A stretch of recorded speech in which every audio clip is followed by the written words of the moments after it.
let's get into 1988's Phantasm II. Summary for this film. Mike, now released from a psychiatric hospital, continues his journey to stop the evil tall man from his grim work. Written and directed by Don Coscarelli. Jason, do you have any information? Tagline: Now the horrifying. This has a few, but this is the one I wrote down. Now the horrifying truth is about to be revealed, and all it took was a little digging. Distributed by Universal, and this one's out through Scream Factory as well, also out of print in 2013. Cast highlights for this film. I'm not sure how to say this. James LeGros. Uh, he he was in Drugstore Cowboy, and I know him. I've never seen that, but I have you ever seen Scotland, PA, guys? Nope. It's basically Macbeth, but it's done in fast food restaurants. He plays the Macbeth character. It's you should watch it. It's got Christopher Walken in it, and he's fucking fantastic. Oh, Um, but it's this. We have Reggie Bannister back as Reggie. Um, they had to make a decision whether to keep Mike or not. It was the producers had their thumbs in this thing and kind of made some rules and regulations. Since it had been so long between the other, it's almost a decade. Um, they didn't want to get Mike because he hadn't done anything. He hadn't been active, and Reggie had to audition to get his role. So, of course, Angus was probably involved from the beginning. Um, Samantha Phillips as Alchemy, uh, storied actress, featured in classic films such as Stalking Obsession, Focus on Feet, Eve's Beach Fantasy, Andromeda, The Pleasure Planet, The Escort 3, The Bear Wench Project 2, Scared Topless, and yeah. much, much more. He's working. Um, Jay, you have J. Patrick McNamara in this film, who you may recognize as Bill S. Preston's father in the first two Bill and Ted's movies. He plays the psychologist. He's married to Missy and Oh, Glasses. really? Bill's dad, yeah. Wow. Remember I did not those know damn that. movies? Oh, you gotta watch them. They're the classics. I remember man. him, but I've watched those a wow, million times. that was crazy. That's crazy. Um, I had no idea. Another little fun cast highlight: Lori Laughlin. You know who that is? Aunt Becky from Oh Full yeah. House.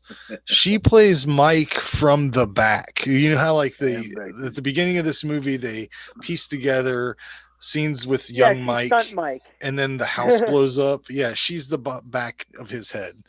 She's the So butt. one of her first roles. Um, Oh wow. you gotta love a scene where characters are preparing to go to battle. Like there's this great montage or series of events where Reggie's like making his super shotgun and Oh yeah. Mike's testing out the flamethrower situation. It prepares you for some serious action, which I don't know if you really get to. I mean, they don't use the shit they don't use it as much as but it's Phantasm. So, um, and Mike wouldn't be able to see shit with that welding mask on. Uh, I mean, for real. It Yeah. looks cool, but unrealistic. The mutated version of Liz that they run across while they're hunting for the tall man is straight out of a Nightmare on Elm Street movie. I don't know if they were trying to pull some shit like that, but she's got like a little head, like a tall man head growing out of her back. It looks very Freddy Krueger like. Oh yeah. I think this movie would have worked a lot better with the original Mike. I like the storyline, even though there's a bunch of shit I still don't understand. In fact, I feel slightly more confused about the reality of Phantasm. Are the Gravers a creation of Tall Man, or Yeah. is he like hiring them through a temp agency? I don't understand. No, they're like under his control. They're like Yeah. they're basically zombies. Okay. They're basically zombies. So The that's why they spheres. wear all the masks. The spheres in this movie are really awesome. Mhm. Tall Man really gave him like a Tim Allen tune-up because they've got like a lot more activity happening. You can see the studio thumbprints all over this movie of whether it was shoehorning in love interests for Mike and Reggie. The pacing of the film seems counterintuitive for a Coscarelli film. It seems like they were like, this is kind of an action movie. You got to get it. It's got to be an action. I think he would have had a slower pace, a little bit different. It just compared to the first movie, there's a different vibe. The Mortician's death is the highlight of the film. As far as kills are concerned, he gets a full treatment. Okay, God, it's gory as hell.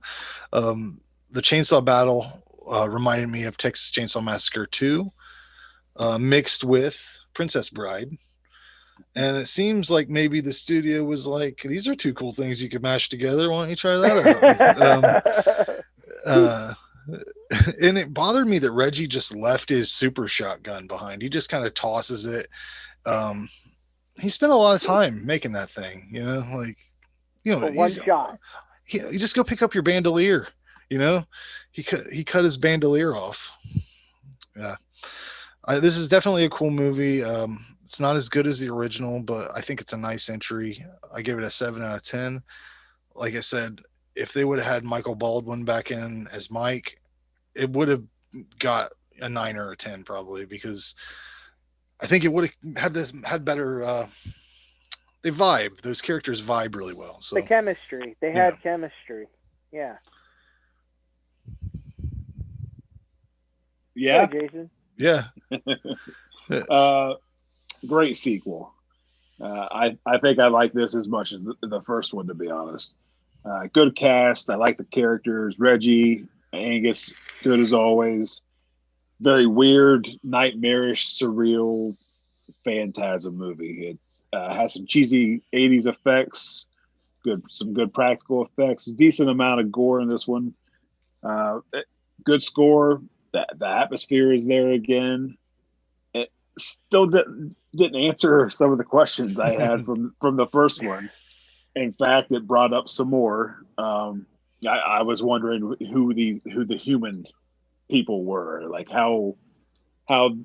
why are they left human-like and not shrunk down to the dwarves, and kind of where they came from, how they're related to, or under Tall Man's spell or whatever. He got him through a deco. They should fill up snaps. And Mike and Liz being connected, like through dreams and stuff like that kind of raised some questions up. The highlight for me, though, is the spear that goes in that guy. It's tossing him around the room and comes up through his mouth. Like that was a great kill. That was a great scene. I really like this one. I give it an 8. Yeah, like I said before, this Phantasm is my favorite franchise. This year, I agree 100%. I wish it would have been Michael Baldwin in there. Just the chemistry that they had. I mean, it was really good. It was like one of those rare ones, because like they knew they're like still best friends to this day, and Bill Thornberry too. Like pretty much all the living cast like still work together and talk and stuff. You know what I'm saying? Like it's a deep chemistry in that franchise. So they didn't even give the guy an audition? No. So here's what there's this book called Phantasm Exhumed by Dustin McNeil. It's like it's one of two Phantasm like tell-all type deals. Right. So they told Coscarelli that have them both audition, and Reggie did. They liked them. Mike did. They didn't. They were never going to pick Mike. And this is now please understand, this is a book with like interviews of people, like this, like people that were working at MGM at the time, or Universal, which was Universal, right? Yep. I don't know why I keep thinking MGM, or MCA or something like that. But like, it's interviews with people that know the deal itself. It's not like a puff piece. Like they tell what happened and things like that. And they just didn't go with him because he wasn't a working actor. Brad Pitt even auditioned to be Mike. Yeah. That's crazy. How crazy would that have been? And you know who the studio fucking wanted to play Reggie? Jeffrey Tambor. Oh yeah, Can that would you have imagine oddly that? worked. That would have I worked. don't know. With a quad barrel shotgun, I don't see Mr. Bluth with a quad barrel shotgun. Like, Yeah. Mike, Mike, Yeah. we have things to do. The thing I don't understand is, even if they didn't want to cast Mike as Mike, why didn't they find somebody that looked like Mike that was a better actor? Because he didn't really look like Mike at all. No, not even. You had to just buy it. They wanted a new leading man, handsome looking guy, and they landed on him. The guy that looks like the dude from the bad guy from Cobra. What's that guy's name? I want to say Brian. Is it Brian Johnson? I feel like that's his name, but I'm like, then I think about, wait, that's AC/DC. Hold on, because I get confused. You're right. This brings up a whole lot more questions that will probably never get answered. So there's this psychic link between certain people in the Phantasm universe. Liz and Mike, she had visions of Mike. She saw his entire adventure. They fell in love with each other. Well, she fell in love with him. They talk about her side more, but okay. I mean, in this film, not afterwards, but they oh shit, I forgot where I was going with it. Anyways, whatever. Oh yeah, the psychic links. That's how a tall man has control of his people. In the first one, remember when Mike was hiding in the casket and the dude, the caretaker, was just about to lift it up, and tall man just walks in without a word. He turns around, they have a quick stare down, and he walks out. He's got mind control over these people. The Gravers, the two mortician guys. So he can pretty much do. He even froze Mike in the first one when he threw him in the back of the hearse. That's why he had that weird pose. He looked all weird. Remember, Tall Man carried him and threw him in the back. It looked weird, right? That's because he froze him. Oh, so, yeah. Obviously, you see where all the money is, and there was a ton more money in this. More than one sphere. Elaborate effects from Mark Shostrom and K&B, which was great. Right after Evil Dead, I'm pretty sure right after Evil Dead 2, this was their movie. Right after that. So that's why, if you pay attention, when they're the one mortician in the crematorium, he's dumping the bones. Oh yeah, that little puddle. It says Sam Raimi. Yeah. They were like buddies, and he was on the set a bunch and stuff. So they threw that in there for him. A thing that was introduced in this movie that I love is the little symbolic line that said, once a movie, let's go, we've got things to do. That's the Star Wars, I have a bad feeling about this.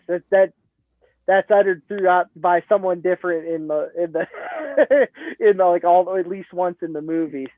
So that was just a fun nugget. You said you didn't like the little tumor puppet Freddy looking thing. You didn't like that? No, I liked it. I just think it looked like it was out of Nightmare on Elm Street. Oh, okay. Yeah, I mean, it looked and like it looked like the studio was looking at stuff that had come out before this and been like, we could put a little flavor of that in there. And you know how studios are; they're always like calculating things, like how after Home Alone, they wanted everything to be like Home Alone, and that's why movies like Neverending Story 3. They tried to make it like Home Alone, and they like cut out Atreyu and shit, which doesn't make sense. But you know, studios fuck everything up, and they didn't fuck this one up too much. I don't think at all. They didn't. They made some use more of it. Give me more of it. They wanted they wanted to have the romantic love interest for Reggie, and some other things, but they could have really been crazy and been like, oh, we need ghosts now or whatever, like, the one story you always hear about is the Kevin Smith story about how he was going to make that Superman movie, and the producer he talked to wanted to have Superman fight a giant spider, and then that producer ended up making Wild Wild West, where at the end of it there's a giant spider. Like, this dude was just spider. invested in having a giant spider, so they could have done anything. Producers are nuts. So I really enjoyed the priest, Kenneth Teagar, I believe his name's Yeah, Kenneth he was Teagar. he was good. He was really good in his part. His drill death was cut. Obviously, you could tell. There's blood sounds when there's no blood, and so check this out. In Germany, there's an edition of the DVD. I have it. It's a 2-disc set. There's a work print edition on the second disc. It's almost like 2 hours long. Like it's way, or I can't remember the runtime. It's way longer. Lots more stuff. It's like everything they cut out or could have cut out was in that. There's this whole weird mystical love scene between Mike and Liz. Well, remember when they wake up in bed and they're just talking to each other with their heads? Well, there's this whole bad green screen thing. They're both naked, and it's like changing. I remember scenery morphing into different shit. They're like transcending time and space. Oh yeah. Like there's this whole subplot of like different dimensions, past lives, psychic links, like probably dream sequences too, because that was all the shit they wanted to cut out. They didn't want any they wanted a linear storyline with no dream sequences or a fantasy, or they wanted it to be cut and dry, and that's what they kind of got. There was more dream stuff in it than I thought they would. I mean, there was still some in it, so yeah, that makes sense. And they give you a taste of the work print on the Scream Factory. Yeah, I was going to ask if that was on there. Yeah, only I'm talking snippets. Like there's extended scenes, and the best part is they use for sound effects and music they use from the original. So that's too. What is that? Is that a separate movie, or do they have it edited into the? Oh no, it's its own. The restoration print. No, it's its own feature. Oh, okay. So they just show you. On the DVD, the German DVD edition that I have of Part 2, it's its own. It's a separate feature movie. Yes. Scream Factory just has it edited in. No. Just as a special feature of deleted scenes. Oh, okay. All right. It's not edited. No. They didn't edit that kind of stuff, but that would have been nuts if they would have put that dream sequence in. It bugs me, like when you get when they find lost footage, and for some reason it can't be restored to, like, you'll see the bonus. I can't think off the top of my head, but like the added footage, like Friday Part 2, they could have just threw those snippets in. Even if it don't look, it's not the same quality as like the theatrical cut. Like for whatever reason they can't restore it. I don't understand. But that's cool. Yeah, and there's stuff they used from the work print, like the tall man coming back is at the beginning of Part 3. So it's like you see his little, obviously he's back. He's driving the hearse. So it's not a spoiler. So, you see little bits and pieces. And it's cleaned up. Don't get me wrong. It was releasable. You know what I mean? So they cleaned it up. I liked seeing a little bit more of the red dimension. I liked the little dwarf that crawled out of the barrel. He was played by Bob Gale. He played like Howard the Duck. And a lot of, I don't know, he's got a pretty big filmography. Tall Man's death was rad. They melted him. I like the little monster that comes out. You see more of that shit in in the other ones. Like they expand on that, so that's awesome. Like this set up a decent amount, but it wasn't really a Coscarelli-esque film. You know, it would have been paced different. This was more of a road movie action, sort of action horror. But I still love it. I gave it a 9. It's a 9 for me. Like I said, it's my favorite film. Yeah, it's a fun movie. I think most people would enjoy it.